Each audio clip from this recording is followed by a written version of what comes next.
Kaya po naging 30 yun. Kasi 25% para sa taas at 5%. Kadalasan po, open secret naman po ito eh. Secret na open. Ano po, ang tinuturo nila madalas si Saldico at saka si Speaker po kadalasan ang sinasabi nila. Opo. Nilaglag na ng mag-asawang Diskaya ang mga dawit na politiko sa kanilang mga proyekto. Sa Senate Bill 11 Committee hearing ngayong araw, dalawang malalaking kongresista ang dawit sa di umano'y pakikinabang sa tongpats ng DPWH sa projects ng mga Diskaya. Yan sina House Speaker Martin Romualdez at ako Bicol Party List Representative Zaldico na dati ng House Appropriations Committee Chair. Request daw na pera ni Congressman Rillo para sa unprogrammed funds at insertions na inaaprubahan mismo ni Speaker Romualdez. Tao raw ni Rillo na si Bogs Magalong ang pumupunta sa kanila. Statement ng namin mag-asawa. So I will read partial and then my husband will also read the other half of the sworn statement. So kami si Pacifico F. Diskaya II and Cesara Rowena Diskaya, mag-asawang nasa tamang edad, parehong Pilipino. Number one, noong 2003, kaming mag-asawa ay tinayun ang kumpanya na pinangalan namin St. Gerard Construction. Ipinarehistro namin ito sa DTI, nakakuha ng contractor's license at nagsimula na lumahok sa mga pribadong construction projects. Number two, kinalaunan nagsimula na rin kami na lumahok sa mga government projects. Natuklasan namin na hindi naging madali ang trabaho sa mga government projects. Madalas mahirap ang paniningil ng bayad at matagal bago kami mabayaran ng gobyerno. Number 4, hanggang dumating ang pagkakataon, lumapit sa amin ang isang kaibigan na si Voltaire Claveria at inalok kaming magkaroon ng proyekto sa national level gamit ang aming lisensya. Number 5, ipinakilala niya ang sarili niya na nagtatrabaho para sa isang congressman at nangakong kapag nagbigay kami ng pera ay makakakuha kami ng proyekto.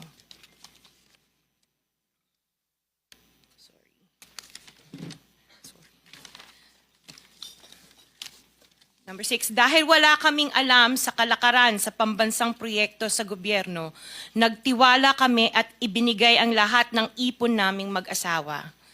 Sa kasamaang palad, niloko lang niya kami. Naglaho siya, dala ang pera naming mag-asawa.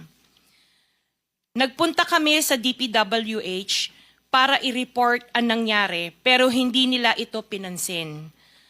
Kahit ganon, hindi kami sumuko. Gusto ko pa rin gawin ng tama ang negosyo, kaya patuloy kaming sumasali sa mga biddings sa gobyerno. Sa kalaunan, ang kumpanya namin ay nanalo sa mga bidding sa mga proyekto sa national government sa pamamagitan ng patas na bidding. Ibinuhos namin ang lahat ng aming pagsisikap para maipakita ang kakayahan ng aming kumpanya na mayroong maayos na paggagawa, dekalidad na resulta, at natatapos sa tamang oras.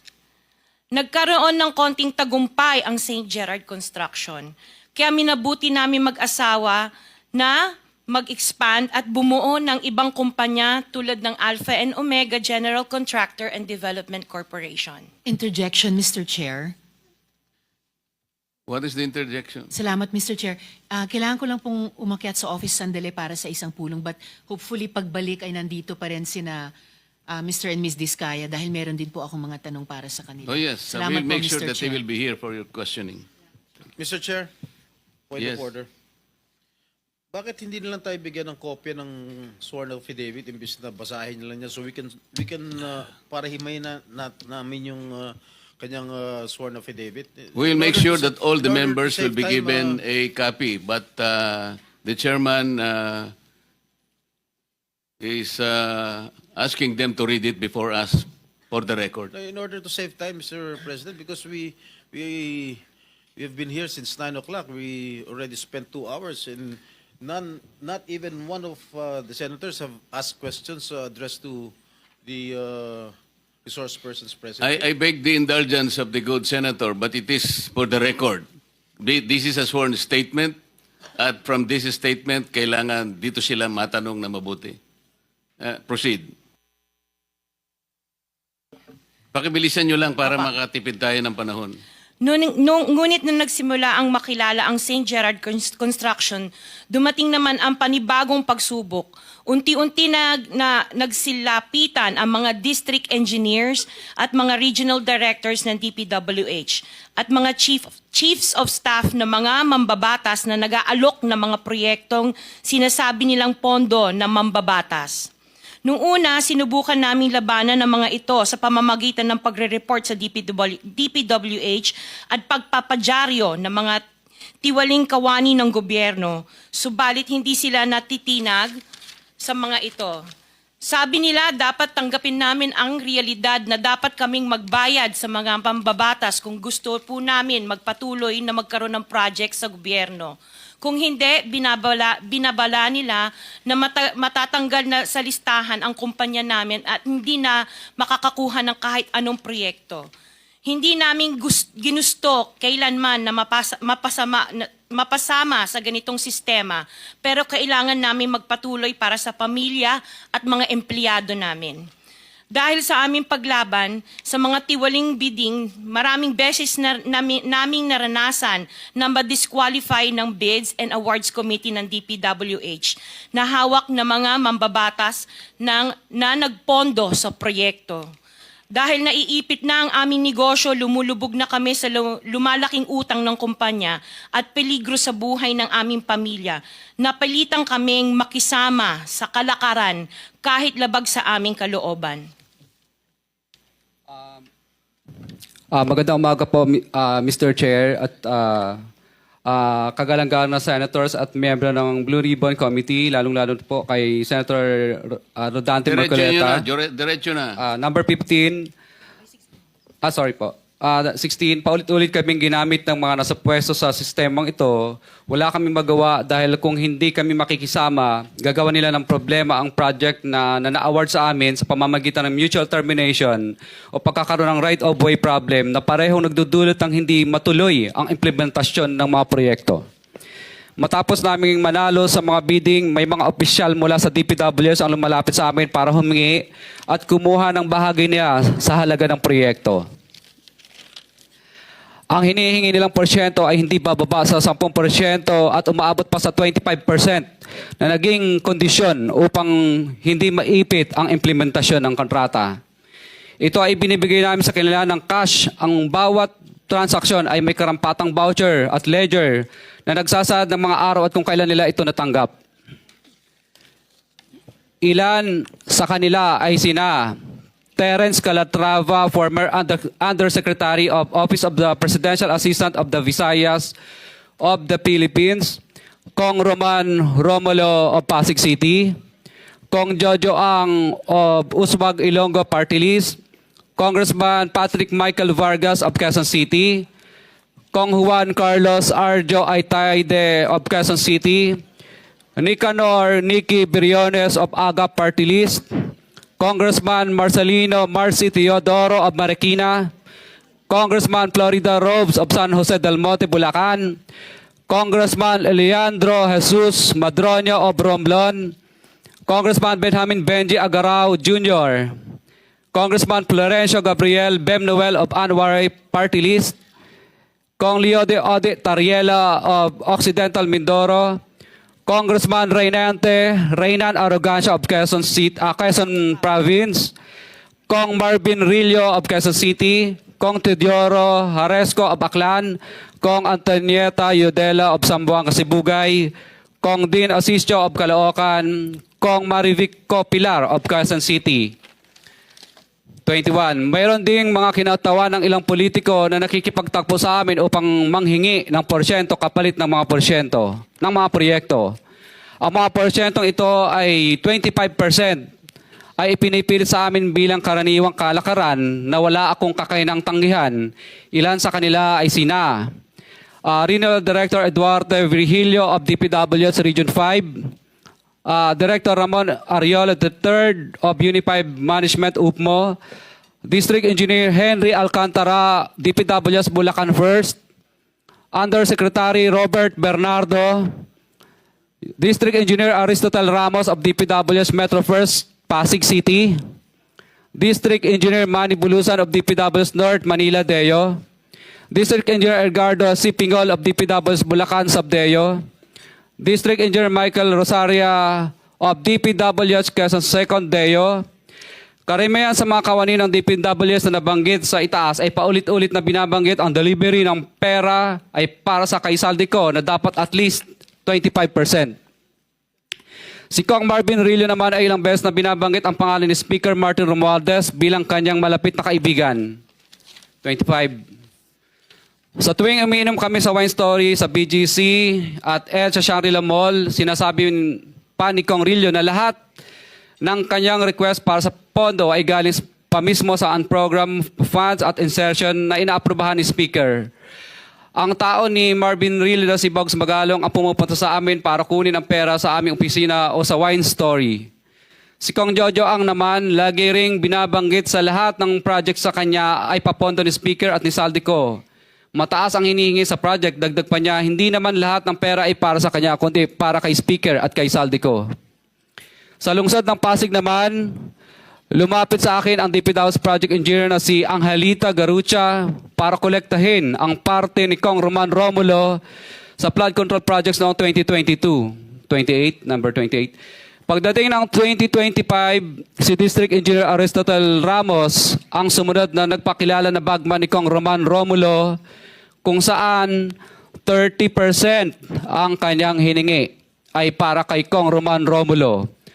Sinabihan ko kay D.E. Ramos na masyado namang mataas, ngunit sinabi niya na walang magagawa dito dahil pondo ito galing sa unprogrammed funds at insertion galing sa taas. Sa ilang pagkakataon, ang mga politiko na personal na inabutan ng halaga ayon sa hinihingi nilang porsyento mula sa proyekto. Ang pagbabayad na ito ay hindi naman kagustuhan kundi isang hakbang na ginawa namin dahil sa matinding panggigipit. Ilan sa kanila ay sina Kong Antonieta Yudela kasama ang kanyang asawa, Kong Marvin Rillo of Quezon City, Kong Nikki Briones of Aga Party List, Arturo N. Atayde, ama ni Kong Arjo Atayde, Kong Florencio Gabriel Bem Noel of Anwaray Party List, Kong Eliandro Jesus Madroño of Romblon, Kong Benjamin Benji Agarao Jr.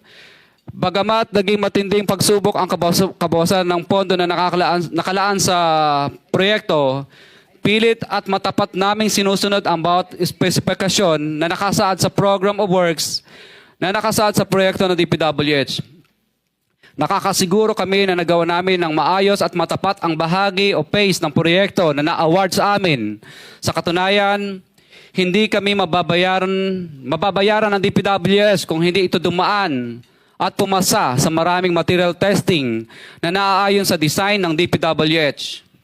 Ina-assess at ini-inspect ng DPWH ang bawat proyekto base sa natapos na parte o accomplishment. Napilitan kami na i-absorb ang kabawasan na ito na nagdudulot ng maliit na kita o pagkalugi sa ilang projects. Para makabawi, dinadamihan na lang namin ang partisipasyon sa mga projects. Taliwas sa mga lumalabas na may mga impormasyon sa publiko, hindi kailanman kami gumawa ng ghost projects. At masugid kami nag-i-inspect sa lahat ng aming mga natapos na projects.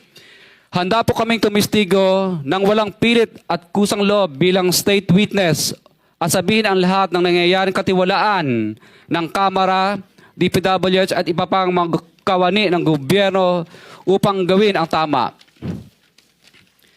Kami ay lubos na humihingi ng tulong sa Senate Blue Ribbon Committee na pinamumunuan ng buting Chairman Senator Dante Marcoleta at kay President Bongbong Marcos para sa proteksyon at seguridad ng aming pamilya. Ang salaysay na ito ay kusang loob namin ginawa at walang sino mang pumilit na gawin ito. Sa katotohanan ng lahat ay nilagdaan namin ang salaysay na ito ng kusang loob at walang pumipilit.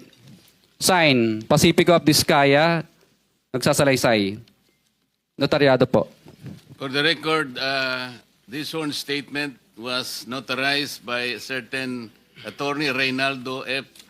Segobiense, PTR number 246726, January 4, 2024. Hanggang ang MCLE ay 2025. This was notarized on September 6, 2025. Mr. Chair. Mr. Pacifico Discaya and Cesaria Rowena Discaya, meron pong pirma sa inyong respective na pangalan. Ito po ba'y pirma ninyo? For the record lang. Yes po, Chair. Thank you. Mr. Chair, can we ask a copy? Every member of this committee. Yes, we will do that. Pase-xerox po natin ito para lahat po ng miyembro ay bigyan na kita ng kopya kagad. At saka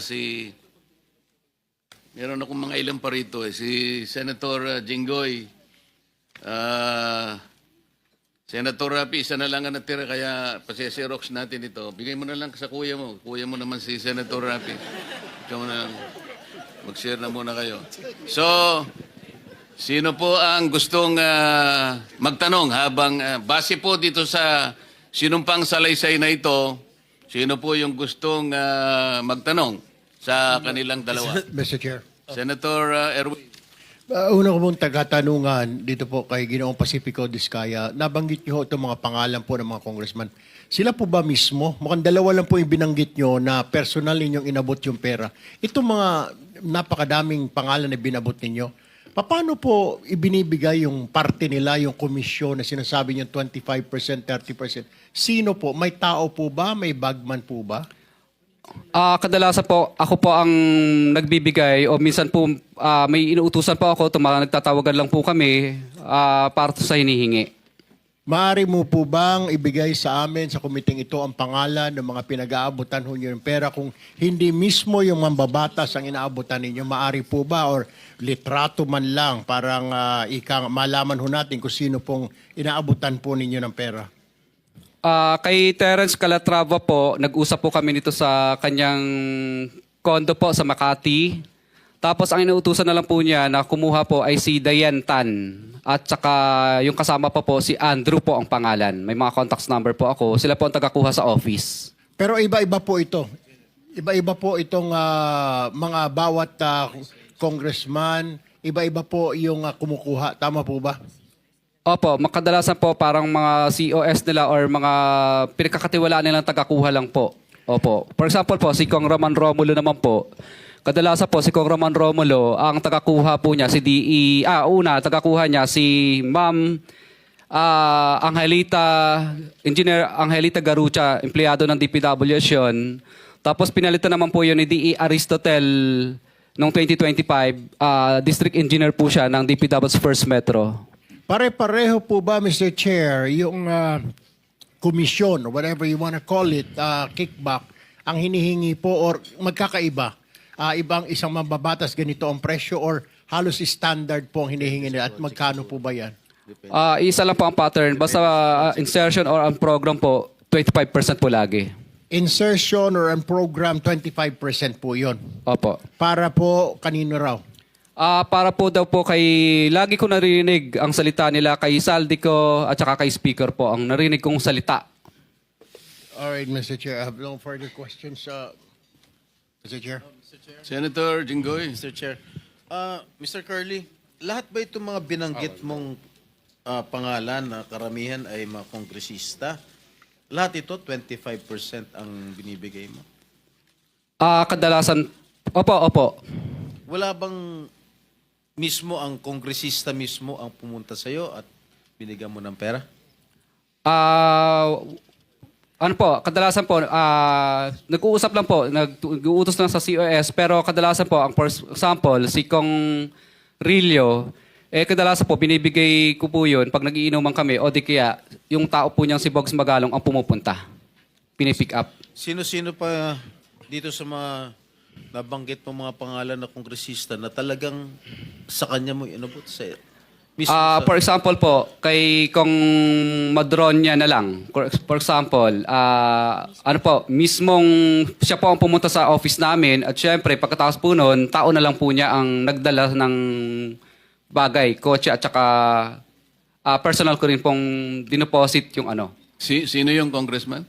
Kong Madronya po. Madrona o Madrona. Eliandro Yung Madrona. sa Romblon? Romblon po. Mhm. For example, okay. For example po, ito na lang, si Kong Marcelino Teodoro ng Marikina. Ang tagakuha naman po nito sa akin ay si Bell Construction. Kasi ang nangyari po nito, pina-mutual terminate po niya yung mga project na napanalunan ko. Dahil,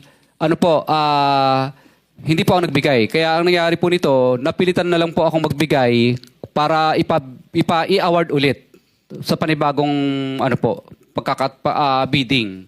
Pero na mutual terminate na po yung project. So, ang nangyari po nito, mataas, siyempre, pero hindi 25%. 18% lang po. Meron po ba kayong resibo, Mr. Chair, na not resibo actually, na corresponding document na naibigay mo na itong komisyon ni ganito o wala?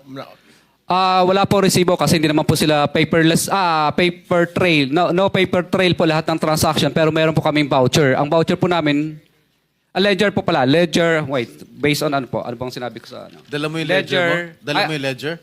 Na hindi nililista mo kung po, magkano hindi po. binibigay mo? Hindi po.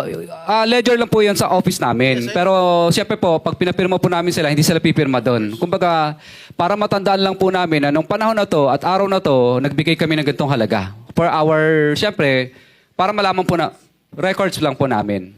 Mr. Chair, I move that we subpoena that ledger, Mr. Chair, so that we'll have a copy here in the committee, Mr. Chair. Yes, pwede po kaming- pwede mo bang ipadala sa amin kung ano man ang tawag ninyo, kung ledger, anything that will indicate the payment of the alleged commission to each and every member of Congress subject of your sworn statement. Ang dala ko lang po dito ay summary lang po ng mga ledgers. Yeah. For example, Office of Presidential, ano bang ibig sabihin? OPAB, ibig sabihin Office of the President Areas Visayas, parang ganun yata ang ibig sabihin ng OPAB. If I may, Mr. Curly, yung record mo ba, nagsimula anong taon? Actually, 2022 po lahat nag-start itong record po nito. What about before to 2022? Wala ka record? Hindi ka... Wala hindi po kami nagre-record kasi sumasali lang po kami sa bidding at nagpapadyaryo. So, Mr. Chair, I move that we subpoena duces tecum all the documents or the ledgers that are in possession of Mr. Diskaya.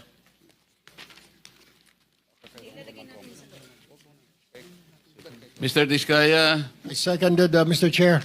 Mr. Diskaya, narinig mo ba yung motion ni Senator Jinggoy? Kailangan ninyong ipadala sa Blue Ribbon lahat ng mga mapagbabasihan nating kung ledger man ang tawag nyo, kung ano man, hindi namin alam ang nomenclature, pero mapagbabasihan na pwedeng matukoy na nagbibigay nga kayo ng komisyon sa mga taong binanggit nyo sa inyong sworn statement. Mr. Chair, ang dala ko lang po ngayon ay summary Hindi po. ngayon, basta kailangan maipadala ninyo lahat ng dokumentong pinagsasaligan ninyo, pinagbabatayan ninyo ng pagbibigay ninyo ng alleged commissions. Magagawa po ba ninyo yon? Kailan po ninyo gagawin? Ipapaasa po namin. Sige po, salamat po. Other members who... Senator Rapi, baka meron kang may tatanong ngayon. Sige. One question lang para dito kasi iba sana yung topic ko eh.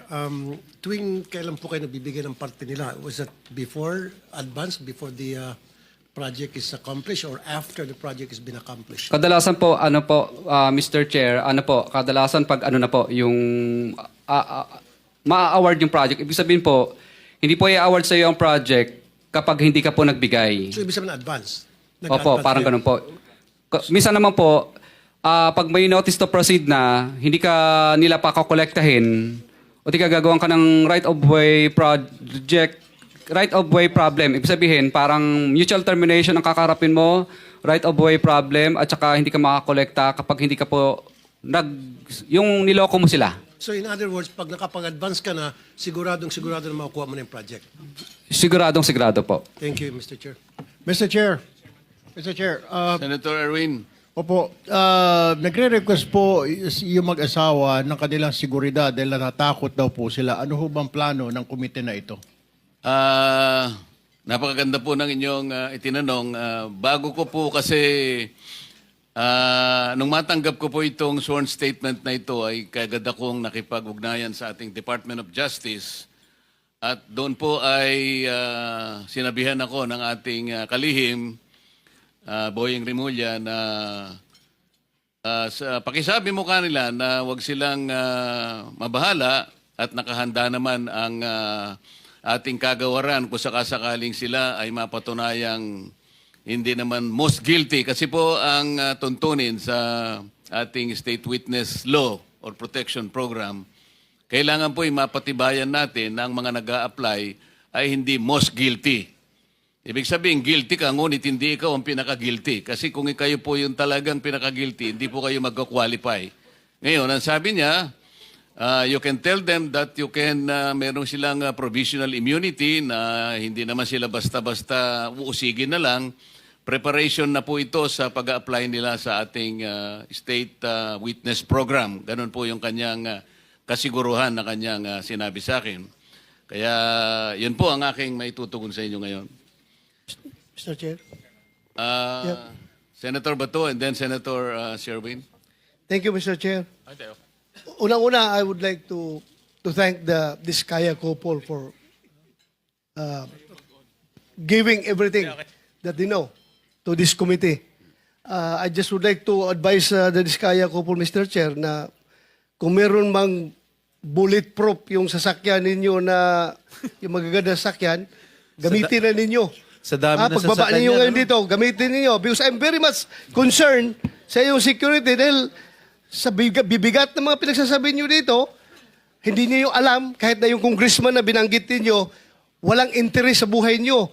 Mayroong gustong sasakay, halimbawa mga taga-kaliwa o mga NPA dyan, para guguluhin itong Pilipinas, aambusin kayo, tapos ituro doon sa mga congressman, gulo na ang Pilipinas. Baka magiging Indonesia tayo nito. Kaya mag-ingat kayo. I advise you to take all the necessary precautionary measures as far as your safety is concerned. Ngayon, tanungin ko kayo, meron kayong sinabi na isang congressman o ilang congressman ba nagsabi na kaya ganito kalaki ang SOP na hiningi namin sa inyo, 25% to 30%. Dahil hindi lang sa congressman ito, hindi lang ito sa akin, kundi binibigyan namin si Congressman Saldico at saka si Speaker. Alam ba nyo kung ilang porsyento dito napupunta kay Speaker, ilang porsyento napupunta kay Saldico sa 25% na ito? Wala po. Dahil ang narinig ko lang po ay para lang po kay Saldico at kay Speaker. Yun lang po ang narinig ko, yung 25%. Pero wala na po akong idea sa iba. So, ma-presume natin by this committee, you want to make us believe that yung 25% na binigay mo doon sa congressman, lahat yun mapupunta kay Saldico at kay Speaker o mayroong naiwan sa kanya? Narinig ko lang po sa bibig po ng mga kausap ko na mga politikong personal ko pong nakausap. Kasi yan po ang lagi nilang pinagyayabang. Lalo pag may lasing na po akong kausap na na politiko. Siguruhin mo ito dahil alam mo, Teka muna. this is not a laughing matter. Teka muna. This is not a laughing matter. Teka This muna is a very kasi serious- baka mamaya lasing yung kausap mo kaya niya nasabi yung 25%. Pag tinatawagan din po ako, lagi din pong pinagmamayabang na pinahihingi na po sa taas. Sa taas. Kahit hindi sila lasing, ganun ang kanilang Yes po, sinasabi. pinahihingi na po at pinakukuha na. At nagmamadali pa kami, halos magkandara pa kami kung saan namin kukunin at uutangin. At katunayan nga po, yung inuutangan na po namin ngayon ay yung bangko po ay sinara na po. Pero sinasabi nila, kaya ganito kataas, 25%, sabagat ibang bahagi nito ay napupunta kay ganito at saka kay ganito. Pero wala ka namang kakayahan para suriin mo kung talagang naibigay kay ganon at saka kay ganon yung party niya. Tama? Yes po, Your Honor. Basta kinuha niya lang, kaya ganito kataas sapagkat Ipinakikita niya sa'yo na hindi lang para sa kanya, sapagkat meron pa rin siyang bibigyan. Ganun ang Opo, hindi po. napagkakaintindi mo. Ang danilig ko po sa kanila ay kahit sa 25 na yun, wala pa siya doon. Wala pa siya. Ah, so wala pa siya ron. Opo. Solid yun sa taas, hindi yun sa congressman, ha? Yun po ang mga 25 narinig sa ko taas. madalas. Yun lang po ang narinig ko madalas. Kung ano lang po ang narinig ko na 25, wala pa daw sila doon. Wala Ibig sila sabihin, doon. Opo. Kay speaker at kay Saldico lang yung 25? Yun po ang narinig ko lang. Ah, Imposible. Are you done, Senator? Meron ka bang pictures? thank you, Mr. Chair. Thank you, thank you. Diskaya, Senator Sherwin. hindi, one more. Meron ka bang litrato ng mga bagman nila? Pictures? O Kadalasan po, CCTV? maingat po sila at ayaw nila. At syempre kami naman po ay ayaw po naming ma-intimidate naman po sila. Opo. Saka ayaw po nila. Kadalasan po, syempre ang pagtatagpo, kadalasan sa office o di kaya sa hotel, kinukuha. Pero kaya mo silang i-identify kung sakasakalin dumating sa pagkakataon na yon. Yes po, Your Lahat ng Honor. kumukuha para sa kanila, allegedly, kaya mo silang kilalanin, i-identify, sapagkat kilala mo sila. Yes po, Your Honor.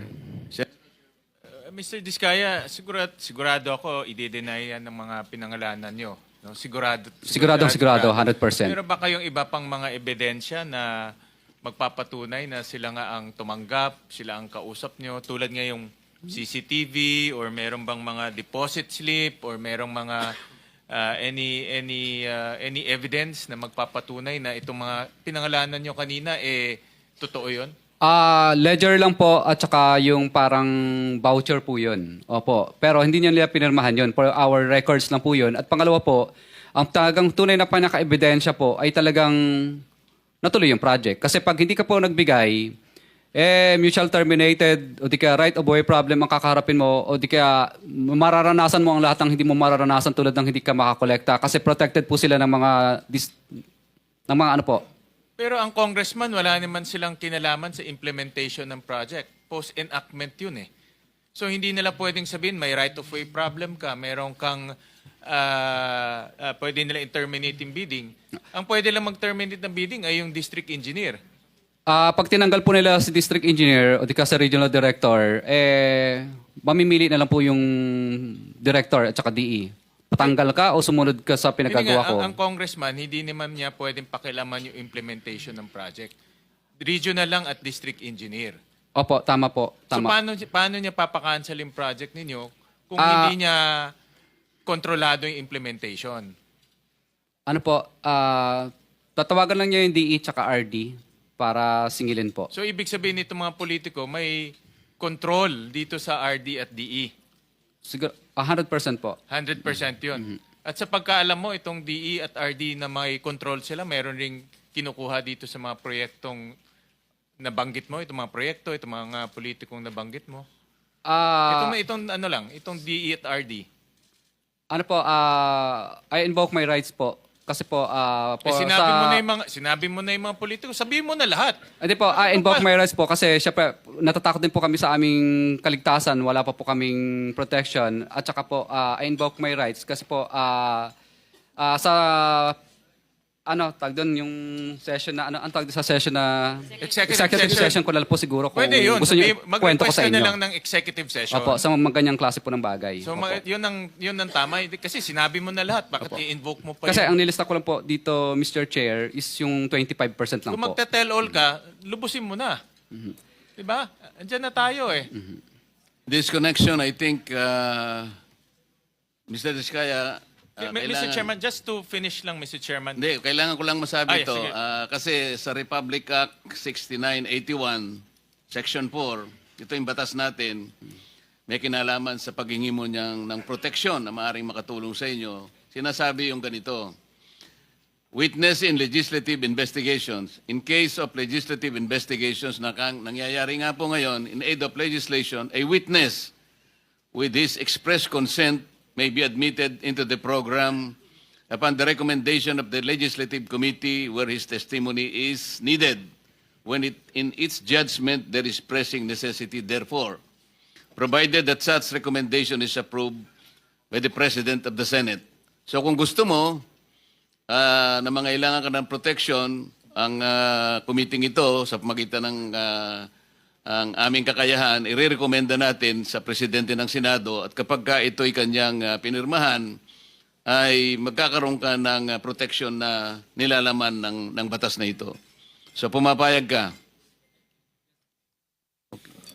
Yes po, Mr. Chair. Proceed.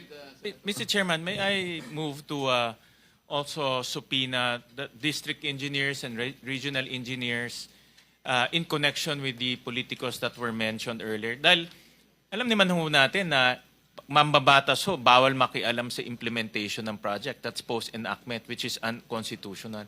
Pero parang lumalabas ho sa kwento ni Mr. Diskaya, may control. Tama po ba? Can you confirm that may control yung politiko doon sa implementation ng project? Yes po, Your Honor. Which is unconstitutional, Mr. Chairman. So maganda marinig na ho natin diretso sa district engineer at sa mga regional engineers itong ginagawa nilang collusion. Parang may collusion eh. Merong sindikato na between the politico and the district engineer and regional engineer. At the same time, Mr. Chairman, there was a request for executive session. May I also suggest to pursue that executive session without prejudice to informing the public on that information if we find that the public needs to know that information. Kasi ako naniniwala, Mr. Diskaya, sinabi nyo na lahat eh. Tuloy na natin to in the name of the truth. Diba? In the name of justice. In the name of fighting corruption. Kasi kung itatago natin to, wala ho talagang pupuntahan to. But we will allow you, with the permission of the chairman, may executive session without prejudice. Kung ma-determine namin na kailangan malaman ng publiko, then dapat ulitin natin dito. Upon may advice po ng lawyer ko, sige daw po. Ano yung sige? Ano yung sige? Sige po. Ang tanong niya... No. Pwede po sabihin ngayon dito. Ang tanong ni Senator Gatchalian kung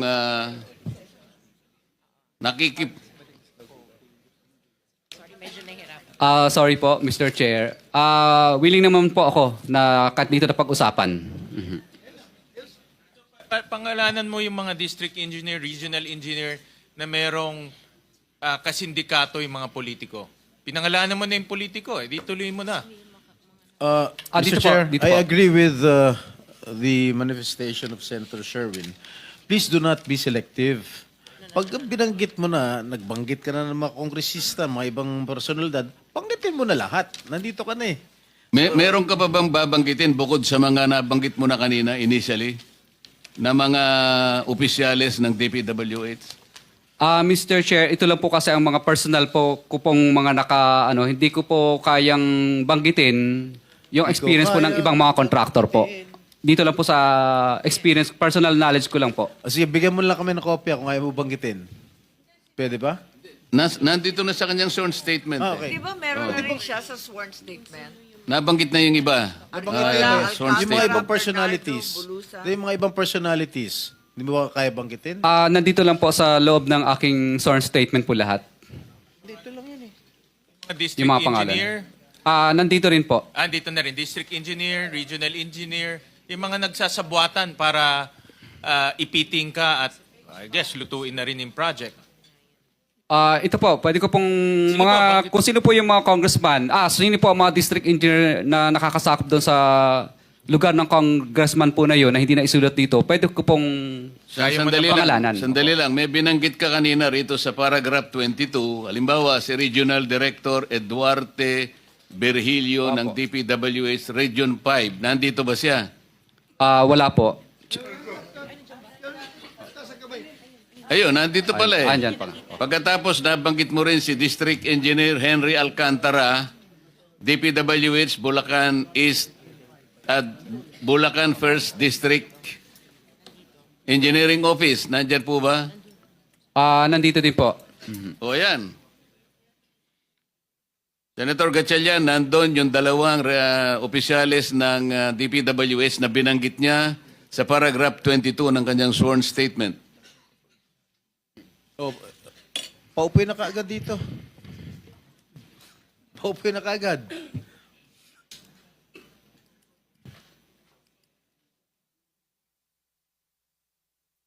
O, Comsec, administer mo na yung oath. Hindi, dito. Dito sa bago.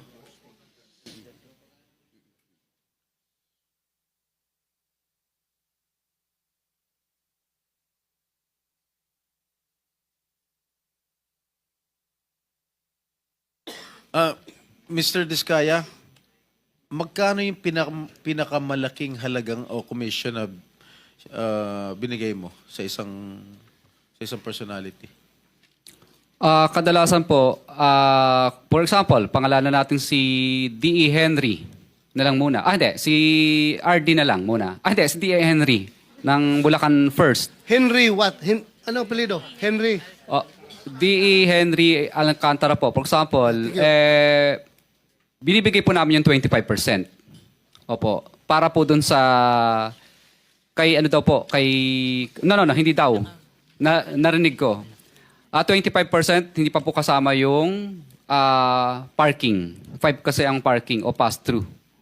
Meron ka dito sa number 28, may binigyan ka raw 30%.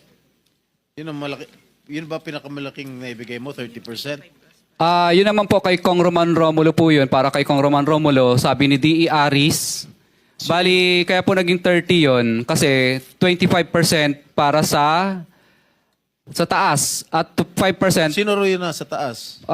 Kadalasan po, open secret naman po ito eh. Secret na open. Ano po, ang tinuturo nila madalas si Saldico at saka si Speaker po kadalasan ang sinasabi nila.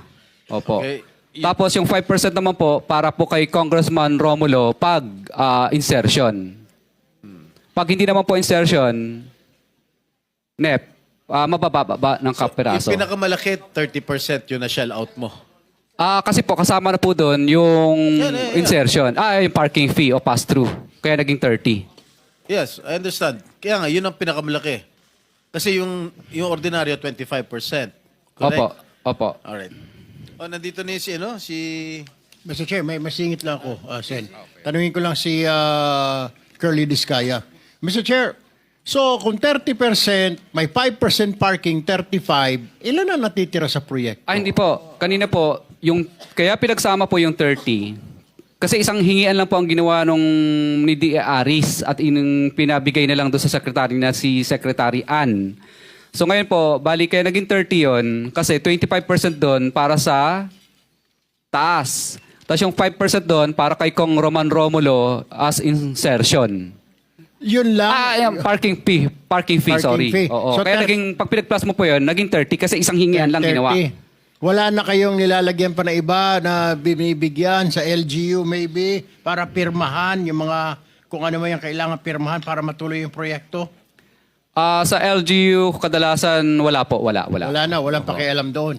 Magkano po ang kinikita nyo naman? Kung binigay nyo yung 30%, magkano po ang binabawas pa ninyo doon sa, for example, 100 million, 30% po yan, that's about 30 million. So may 70 pa. Magkano po yung, syempre, tatrabahuin nyo, magkano kailangan ang kikitain nyo pa dyan? Kadalasan po ang natitira na lang sa amin, minsan pag minalas-malas, lugi, kung sinuwerte, minsan 2%, 3%. Pag sinuwerte pa, 5%. Paano? 2%, 5%? 3 to 5% po, minsan ang natitira na lang. Minsan lugi pa. So 70, bawasan mo pa ng 5%, so 65%. Tama po ba? Opo. Ito po ba ang ginagawa niyo yung proyekto? So matatawag natin substandard dahil para kumita kayo, para maibigay ninyo yung komisyon, bawasan ninyo yung bakal, bawasan ninyo yung mga semento para may mayabot lang kayo. Tama po ba?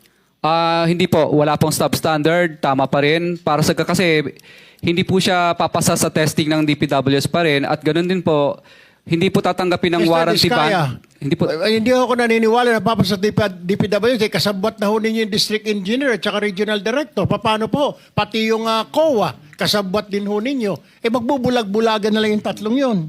Hindi po. Wala po hindi po namin nakakausap yung COA. Hindi po sila. Yung DPWH, siyempre kasabot nyo na, binigyan nyo na ho eh. Pipikit na lang nila yung mga mata nila. Kaya magiging substandard po talaga yan. I mean, whether you like it or not, para kumita din ho kayo. I don't think 2% lang po ang kinikita nyo dito, 3%.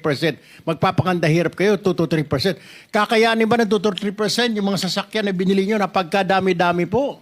I mean, that's way, Unbelievable po. Your Honor, kaya po. Dahil 23 years naman po namin pinaghirapan po yun. Kasi noong mga panahon po, nung mga una po, ay magaganda naman po ang kinikita namin. Ngayon lang pong panahon na to na ito ang medyo lumiit po talaga. 25% po ng what? Ng cost ng project. Tama po ba? Ng contract cost. Contract cost. For example, 100 million yung paggawa ng flood control na ito. Example lang po natin, 100 million. So 25 million po ang pupunta doon sa proponent. Opo. 25 million. So matitira is 75. Ganun po ba? Opo. Bali, ang pass-through naman or parking fee is 5. Excuse me. Para malinawan natin, ano? Dito kasi sa paragraph 18 ng iyong sworn statement, may binabanggit kang 25%. Ngayon, pagka sumulong ka sa, kung hindi ako nagkakamali, number 22 paragraph, o paragraph 22, meron na namang 25%. Kaya doon lang 50 na. Kaninang sinasagot mo si Senator Sherwin, meron kang binabasang note dyan.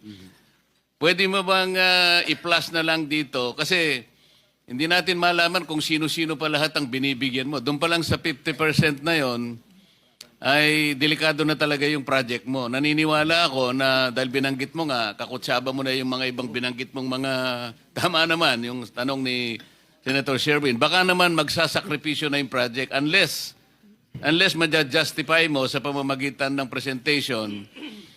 Ilan ba talaga yung napupunta kung kani-kanino para sa ganoon makita natin yung net, magkano na lang talagang matitira sa project? Meron ka bang calculation dyan para madali tayo? Magkano yung napupunta sa congressman na kagaya na sinasabi mo? Magkano yung napupunta kung kani-kanino? Kasi merong back dyan, merong COA, merong material testing, merong kung sino-sino. Baka naman nilagyan mo na ng porsyento yan, madadali tayo rito.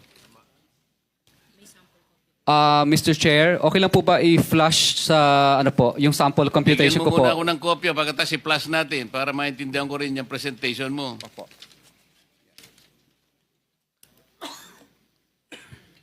Yung staff, pakitulungan si Mr. Diskaya para ma-plus natin sa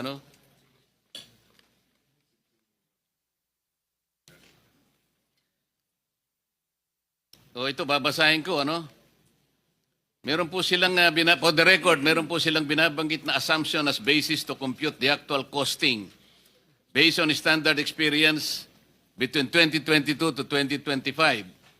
ABC, 75 million. Ang winning bid po ay 72 million. 43% po ang SOP. 43% ng winning bid. Broken down into the following. Ito po allegation nila, Speaker Romualdez Saldico, 25%. Congressional pass-through fee, 5%. Buyout fee ng BAC, 6%. DPWH, DE and RD, 7%. Yun po yung 43%. Sa mga tweed, yun ang natitira. Aalisin nyo pa yung tax na 7%. Broken down into income tax 2% at withholding value added 5%. So ang project cost po sa kanilang approximation is between 35 to 38%. Ito na lang ang natitira. Sa mga tweet po, kung 100 million ang project, Senator Sherwin, ang natitira is between 35 million to 38 million talaga magsasuffer ang project. Ang net profit po nila sa calculation is between 12 to 15%. Ang tanong po kanina, Mr. Diskaya, because this is very important, kung ang cost na lamang po ng project is between 35 to 38%, hindi po ba talaga magsasuffer ang project? Ang importante rito ay katulad nito, flood control. Buhay po ang sinesave, kaya po inaayos natin, sinisinop natin ang ating mga river basins. Ngunit kung ang project, ang panggastos ng project ay matitira na lang 35 to 38%, paano nyo magagaranti na magagawa po natin ang project sang-ayon doon sa pagkakadrawing ng DPWH? Mr. Chair, sagutin ko lang po ng detail by detail. Opo. Kadalasan po, Mr. Chair, may warranty bond po kasi yung aming project. At pangalawa po, pag nag-collapse po ito dahil dinaya po namin, mas malulugi pa po kami. Sa napakaliit na natira sa amin na minsan 5%, 3% na nga lang, magko-collapse pa. Kaya ang ginagawa po namin, Mr. Chair, ginagawa po namin ng tama ayon sa plano, ayon sa specs, ayon sa program, ayon sa design. Ang ginagawa po namin ay mga suppliers po, kasi maganda naman po ang pagkakaprograma nila ng presyo. So, for example po, yung sheet piles po dyan, Mr. Chair, na nakalagay, sa budget po ng program of works, 14,256,000,000. Pero sa actual po, kaya po naming mabili sa market ng volume ng 6,652,000 lang kasi maramihan. Okay. Yung concrete naman po, Teka muna, seat pile ang sinasabi mo. ito po, mga components po ito ng Ang flood sinasabi mo control. rito, maganda yung presyo, kaya makakabili ka ng mas mura. Yes po, Hindi kaya kagaya ng binabanggit ng gobernador ng Mindoro Oriental, 12 meters ang kailangan na ibaon mo sa lupa. Ang problema, yung 12 meters, kinatay, ginawan 3 meters. Baka naman ganun ang project mo. Hindi ko po kayang sagutin, Mr. Chair, yung gawa po ng iba. Hindi, ikaw ang tinatanong ko. Na-example ko lang yung Mindoro. Baka ganun ang gagawin mo, may mali talaga. Hindi po, Mr. Chair. Kami na lang po ang nag-a-absorb ng maliit na kita. Ibig po sabihin, Mr. Chair, kesa wala kaming project, walang trabaho yung mga tauhan at empleyado namin, minabuti lang po namin na kumita na lang ng kahit na barya-barya lang, dinala lang po namin sa mas maraming uri ng project. Thank you, Mr. Chair. Pwede makasingit po. Senator Rapi. Kasi sa pagsasalita niya, para bang siya pang naapi rito. Para magkaroon ng kita yung kanyang mga empleyado, magtsatsaga lang sa maliit na kita. Kanina nabanggit mo, lahat ng project ninyo ay okay on the level kasi ina-assess ng DPWH after you accomplish that project. Tama? Opo. Your Ano Honor. nangyari dito sa UP Manila Rizal Hall? UP Manila po. Yeah, huwag ka na magmaang-maangan. Flood control po yan, Mr. Chair. No. UP Manila Rizal Hall. Yung hall na sa UP na kayo ang nabigyan ng proyekto para ayusin. Yung building na yun. St. Timothy Construction Corporation. Contractors, Pacifico and Sara Discaya. 30 million noong 2018 ang pinondo para dyan. Hanggang ngayon, di pa matapos-tapos. 2018, ano na ngayon? Mr. Chair, yung ganyan po kasing mga may mga suspension po yan. May time suspension. Paki-explain. For 7 years, 30 million pinondo rito sa UP Manila, hindi mo patapos-tapos. Sabi mo, lahat ng proyekto ninyo on the level, di ba? Ini-inspect ng DPWH. Siguro you're referring to Constructors Performance Evaluation System. Yan ba yan? Okay. So dumaan kayo sa CPES. So kung dumaan kayo sa CPES, bakit itong 2018 na project nyo sa UP Manila hanggang ngayon, yung Rizal Hall hindi pa tapos-tapos na binadgetan na 30 million. So mga estudyante, hindi nagagamit yun. So tumatambi na sa labas. Mr. Chair, yung DPWs po sana ang makakasagot niyan. No, ikaw makakasagot ito. Proyekto mo to eh. Hindi naman sa DPWH binigyan 30 million. Sa iyo binigyan 30 million. O bakit may tulak sa DPWH? May mga time suspension po yan, extension. Then explain to us because this has been for 7 years. And you cannot explain? That's 30 million people's money that was funded for that project. And yet, it hasn't been accomplished as of yet. Don't tell me, hindi mo alam to. Eskwelahan to, iho. Hindi to basta-basta mga building, eskwelahan to. Mga estudyante ang pinag-uusapan natin. Your Honor, may Rizal mga Hall. kompleto po sa mga dokumento. I-present po namin yung mga dokumento po next. No, it hasn't been accomplished. May mga kausap kami doon sa eskwelahan. Baka may papuntahin ko dito yung professor. Baka Yung dumay ka professor pa. po doon, Hindi, hindi po yung nila mga kami tao. binibigyan ng Hindi ka binibigyan ng professor ng ano? hindi po nila ina-approve pa po yun na makapagtrabaho. Well, then bakit mo tinanggap yung 30 million? Since 2018, hindi kayo inaaprubahan ng professor. Siyempre, yung professor, papayag yun. Kapakanan ng eskwelahan yun, kapakanan ng mga estudyante nila yun. Ba't di kayo papayagan ng professor na magtrabaho doon? That's stupidity. Paliwanag mo nga At kung its bakit best. meron suspension. Yun ang tinatanong eh. Bakit may suspension? Ano ba nangyari? Yun ang ipaliwanag mo. Hindi po approve sa kanila yung design base sa DPWS po kasi DPWS po talaga ang nagbibigay sa amin ng instruction kung itutuloy o hindi.